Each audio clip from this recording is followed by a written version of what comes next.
Let's talk to Gaurav Sharma, the independent energy analyst. Welcome back to the programme. Great to see you. First, let's talk about this report on the UK falling behind on green investments. The trade group Energy UK commissioned this study.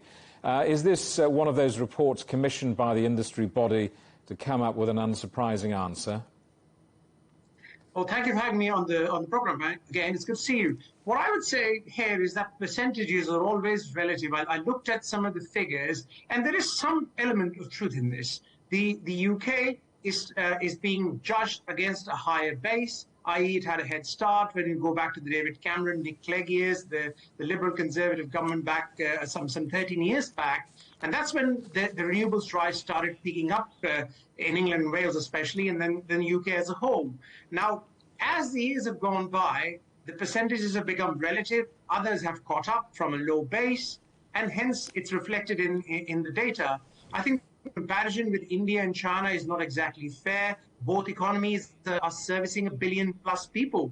So compared to 68 million that the UK power grid has to service, it's comparing apples to oranges. So I would take the data with a pinch of salt. Let's talk about China and the UK and the US, both focusing on boosting incentives for green investors. I wonder what that means for the rest of the world and the rest of the world energy transition.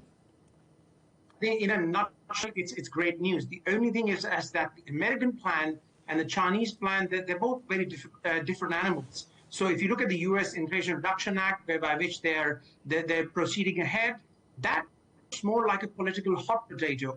Well-intentioned, but still a political hot potato. If you compare that with the Chinese investments via the 14th five-year plan, that is a statement of intent. So on the one side, you have Chinese intent, and on the other hand, you have American ambition. Both can be good, but I suspect that the willpower is stronger on the Chinese side than the American side. And if billions are poured into lowering the carbon footprint, that can only mean good things. A study from CREA showing electric vehicle adoption in China has shaved something like 3 percentage points off domestic petrol demand growth. What's the wider impact of this going to have, do you think? This is a great question, a very profound moment in our consumption of energy.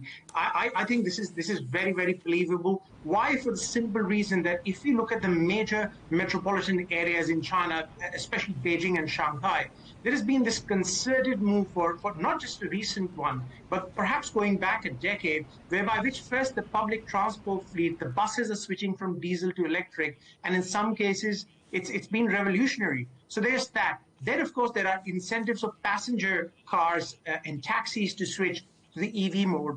And I think the trajectory here is firm. It's on an upward curve, whether we're talking heavy vehicles or light vehicles. The one crucial element here is that petrol demand may have peaked, but oil will still play a significant role in the Chinese economy, because while transportation will switch away from ground transportation, especially will switch away from fossil fuels, we are talking aviation and petrochemicals, where there's still a long way to run before we can say bid goodbye to hydrocarbons.